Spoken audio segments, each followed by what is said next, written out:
portals back and forth from one realm to the other. Problem is sometimes the portals don't close once they're open.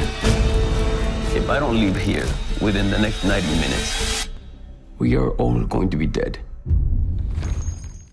Satanic Hispanics. I've been wondering when this one would drop on Shudder, and lucky me, it just so happened to this week. I don't know if you guys noticed, but Spanish horror movies are really starting to make a statement for themselves outside of big name hitters like Guillermo del Toro. Although this one does have a big name associated with it. This movie is a bit different though, being an anthology film. So I guess you could call it like the South American VHS or something similar, as it uses Latin folklore and directors from Mexico, Argentina, and Cuba, probably some Colombia too, I haven't really checked. And geography is not my strongest subject. Anyone who knows me will tell you that. And like all anthology films, this one is a bit of a mixed bag, even with the director of When Evil Lurks helming a short. The stories are a bit longer than expected, some have good payoffs, and others feel kind of bland, especially one in particular. I'll go through each one and give my thoughts on the overall thing at the end. Also, fair point that this is a Hispanic movie, but surprisingly, a lot of the movie is in English. A couple segments are predominantly in Spanish, but the other 3 are in English, so have fun with that. What even is this film supposed to be?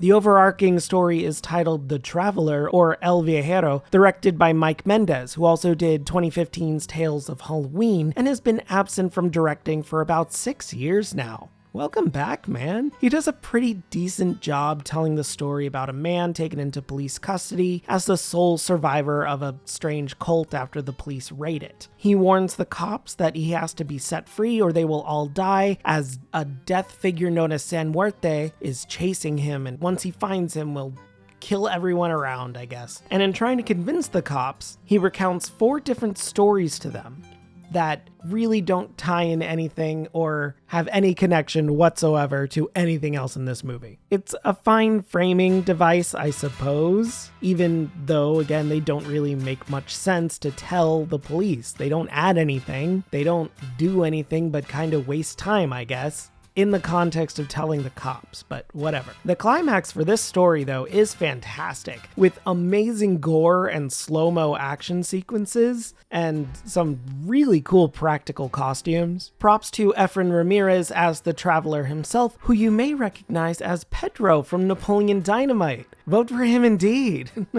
The actual story segments start off extremely strong with a short titled Tambien lo vi, or I Saw It Too, directed by Demian Rugna, who did arguably the best horror film out of last year, When Evil Lurks. Check out my review for that up in the corner. I love everything this director does. It's fantastic, and this short is no different. It follows a man who discovers through a strange ritual involving counting and swaying a flashlight around that he can spot something otherworldly in his house, and appears to have maybe opened a portal into the other side. I don't want to spoil it, but it is such a creepy and interesting idea that I truly want to see expanded into a full story. It's so good, and the acting by Demian Solomon is top-notch too. There's even impressive gore and a really cool explosion effect. It's an incredibly strong start to this movie that probably should have been saved for closer to the end. It's just that solid.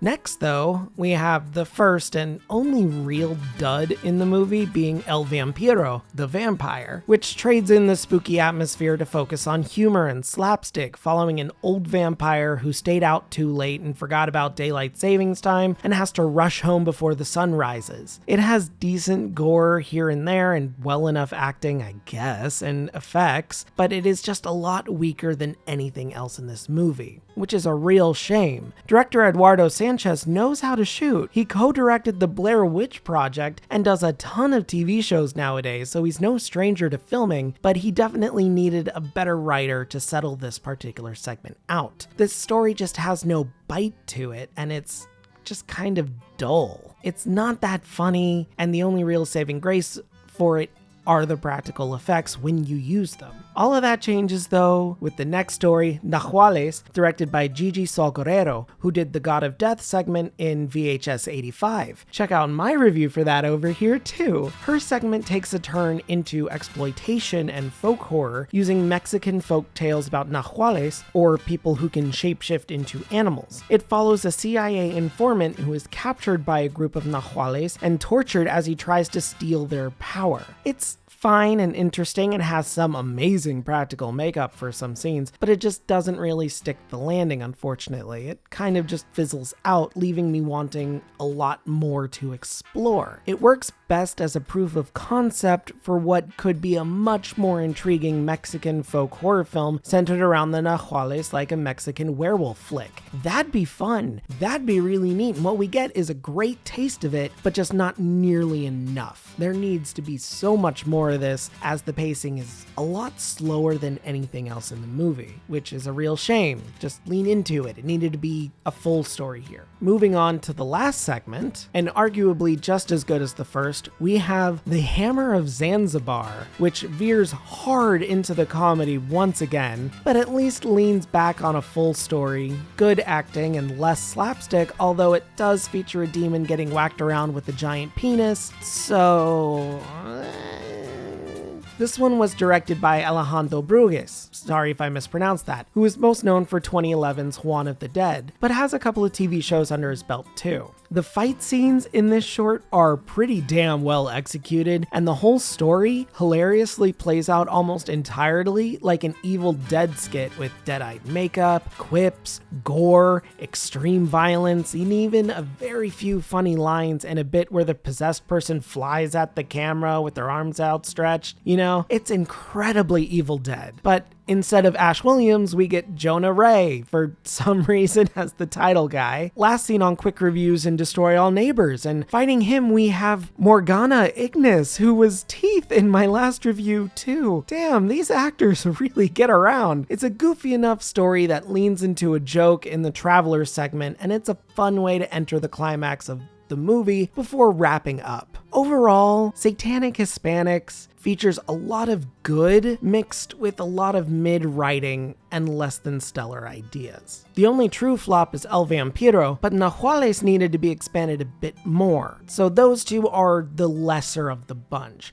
Tambien Lo Vi is excellent, but also needed to be expanded upon, and the other two, being The Hammer of Zanzibar and The Traveler, are mostly excuses for action and practical effects. It's certainly a fun, inoffensive movie that revels in South American folklore, but still could benefit from leaning into those ties a bit more. It kind of feels a little run-of-the-mill in a lot of areas, which is a big problem with these short anthology films. You need to lean into the strange and unique, which is mostly seen in Tambien Lo Vi. I would say Hammer of Zanzibar as well, but again, it plays out way too similarly to Evil Dead, which I'm not complaining about.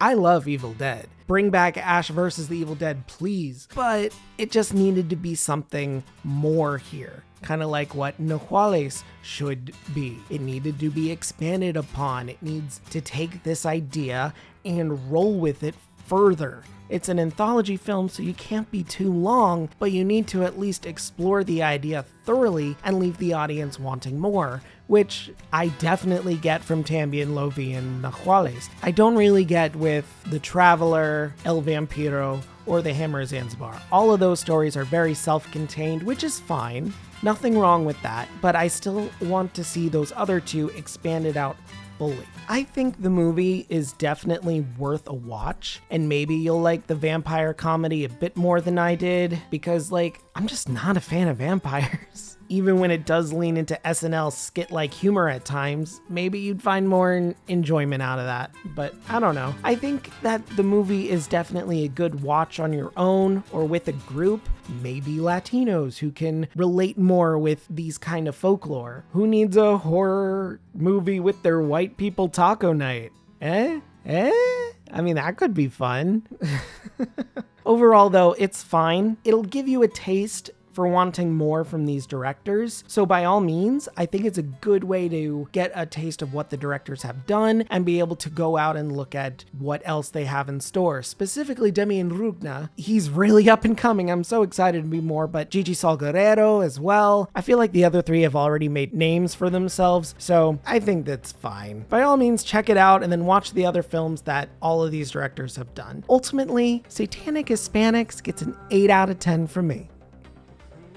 Hey guys, thanks for sticking around for another one. I'm gonna have a movie that's in theaters next week, I think. Probably. After that, it's Godzilla. I'm definitely seeing that. And then after that is Late Night with the Devil, which I'm hearing fantastic things about. So I want to see that one too. There's a lot of interesting horror movies coming out soon. I don't think that there's any Spanish language ones that I know of right now. I'm sure there's some in the works and I'll check them out when they come out. But as of right now, I'm kind of getting more focused into everything that's going on here. I mean, I just did Huesera. I just did this one.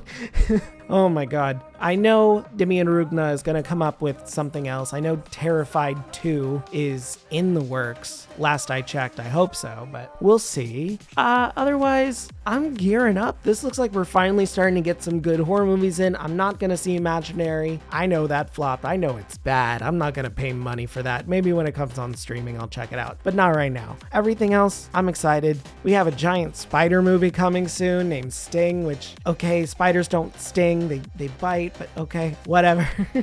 It looks all like dumb fun. So we'll have to see. I think this might be a good spring, summer for horror after the utter lack of anything meaningful in the winter in the past couple months. So we shall see. Anyway, what do you guys think about this movie? Are there any upcoming Spanish language horror movies that you're excited for? What other movies are you excited for? Did you see this one? Which was your favorite segment? Let me know in the comments below. And after that, don't forget to like, subscribe, ring that bell so you don't miss a video. And yeah, that's it. Have a great day, and if you're not, have a better one. See ya.